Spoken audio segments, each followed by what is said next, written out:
ಕೆಲವೇ ಕ್ಷಣಗಳಲ್ಲಿ ಬಿಜೆಪಿ ಅಭ್ಯರ್ಥಿಗಳ ಪಟ್ಟಿ ಬಿಡುಗಡೆ ಆಗಲಿದೆ. ಇದಕ್ಕೆ ಸಂಬಂಧಪಟ್ಟಂತೆ ಬ್ರೇಕಿಂಗ್ ನ್ಯೂಸ್ ಬರ್ತಿದೆ.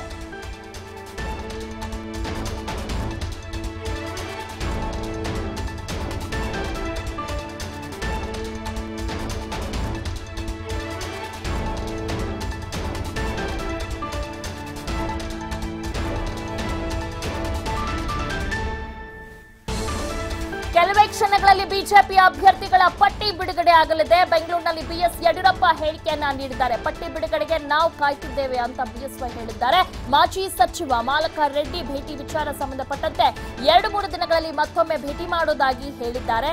ಅವರು ಬಿಜೆಪಿ ಸೇರುವ ಸಾಧ್ಯತೆ ಇದೆ ಅಂತ ಬಿಎಸ್ವೈ ಕೂಡ ಒಂದು ಹಿಂಟ್ ಅನ್ನ ಕೊಟ್ಟಿದ್ದಾರೆ. ಸೊ ಹೀಗಾಗಿ ಒಂದ್ ಕಡೆ ಮಾಲಕ ರೆಡ್ಡಿ ಅವರು ಬಿಜೆಪಿಗೆ ಹೋಗೋದು ಬಹುತೇಕ ಫಿಕ್ಸ್. ಇನ್ನೊಂದು ಕಡೆ ಅಭ್ಯರ್ಥಿಗಳ ಪಟ್ಟಿ ಬಿಡುಗಡೆಗೆ ಯಡಿಯೂರಪ್ಪ ಅವರು ಕೂಡ ಕಾಯ್ತಾ ಇದ್ದಾರೆ.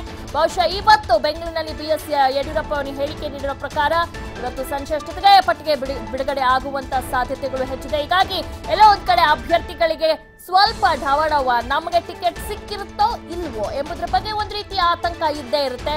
ಸೊ ಸಹಜವಾಗಿ ಅಂತಿಮ ಸಂಜೆ ಅಷ್ಟೊತ್ತಿಗೆ ಯಾರ್ಯಾವ ಅಭ್ಯರ್ಥಿಗಳಿಗೆ ಈ ಬಾರಿ ಲೋಕಸಭಾ ಚುನಾವಣೆ ಸ್ಪರ್ಧೆ ಮಾಡೋದಕ್ಕೆ ಏನು ಅವಕಾಶ ಸಿಗುತ್ತೆ ಅನ್ನೋದನ್ನ ಕಾದು ನೋಡ್ಬೇಕಾಗುತ್ತೆ.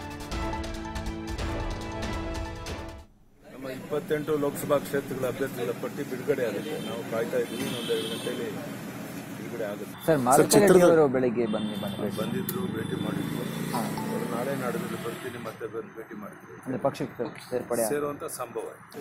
ನಮ್ಮ 28 ಲೋಕಸಭಾ ಕ್ಷೇತ್ರಗಳ ಅಭ್ಯರ್ಥಿಗಳ ಪಟ್ಟಿ ಬಿಡುಗಡೆ ಆಗುತ್ತೆ. ನಾವು ಕಾಯ್ತಾ ಇದ್ದೀವಿ. ಒಂದು 2 ಗಂಟೆಯಲ್ಲಿ ಬಿಡುಗಡೆ ಆಗುತ್ತೆ. ಸರ್, ಮಾಲಕರು ಬೆಳಿಗ್ಗೆ ಬಂದಿದ್ರು, ಭೇಟಿ ಮಾಡಿದ್ರು. ಅವರು ನಾಳೆ ನಾಡಿದ್ದು ಬರ್ತೀನಿ, ಮತ್ತೆ ಬಂದು ಭೇಟಿ ಮಾಡಿದ್ರು. ಪಕ್ಷಕ್ಕೆ ಸೇರುವಂತ ಸಂಭವ. ನಮ್ಮ 28 ಲೋಕಸಭಾ ಕ್ಷೇತ್ರಗಳ ಅಭ್ಯರ್ಥಿಗಳ ಪಟ್ಟಿ ಬಿಡುಗಡೆ ಆಗುತ್ತೆ. ನಾವು ಕಾಯ್ತಾ ಇದ್ದೀವಿ. ಒಂದು 2 ಗಂಟೆಯಲ್ಲಿ ಬಿಡುಗಡೆ ಆಗುತ್ತೆ. ಸರ್, ಮಾಲಕರು ಬೆಳಿಗ್ಗೆ ಹೊಗೆ ಬಗ್ಗೆ ಹೆಚ್ಚಿನ ಮಾಹಿತಿಯನ್ನ ನೀಡ್ತಾರೆ ನಮ್ಮ ಪೊಲಿಟಿಕಲ್ ರಿಪೋರ್ಟರ್ ಪವನ್. ಮಾಲಕ ರೆಡ್ಡಿ ವಿಚಾರ ಕೇಳೋಕ್ಕಿಂತ ಮುಂಚೆ ಎಷ್ಟು ಗಂಟೆಗೆ ಬಿಜೆಪಿ ಅಭ್ಯರ್ಥಿಗಳ ಪಟ್ಟಿ ಬಿಡುಗಡೆ ಆಗುತ್ತೆ? ನೀವೇ ಅಂದುಕೊಂಡಂತೆ ಆಗಿದ್ರೆ ನಿನ್ನೆ ರಾತ್ರಿನೇ ಬಿಡುಗಡೆ ಆಗಬಹುದಿತ್ತು. ಆದ್ರೆ ಕೆಲವೊಂದಿಷ್ಟು ತಾಂತ್ರಿಕ ಅಡಚಣೆಗಳಿಂದಾಗಿ ಬಿಜೆಪಿ ಪಟ್ಟಿ ಬಿಡುಗಡೆ ಮಾಡೋದ್ರಲ್ಲಿ ಒಂದಿಷ್ಟು ವಿಳಂಬ ಆಗಿದೆ.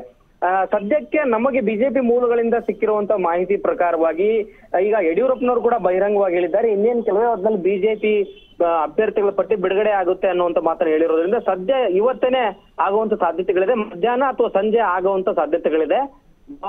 ಬಹುತೇಕ ಹಾಲಿ ಸಂಸದರಿದ್ದಾರೆ. ಬಿಜೆಪಿಯ ಹಾಲಿ ಸಂಸದರಿಗೆ ಟಿಕೆಟ್ ಪಕ್ಕ ಆಗಿದೆ. ಆದ್ರೆ ಕೆಲವೊಂದಿಷ್ಟು ಕ್ಷೇತ್ರಗಳಲ್ಲಿ ಗೊಂದಲ ಇದೆ. ಟಿಕೆಟ್ ಹಂಚಿಕೆ ಗೊಂದಲ, ಅಭ್ಯರ್ಥಿಗಳನ್ನ ಯಾರು ಮಾಡ್ಬೇಕು ಅನ್ನೋ ಗೊಂದಲ ಇದೆ. ಟಿಕೆಟ್ಗೋಸ್ಕರ ಪೈಪೋಟಿ ಇದೆ.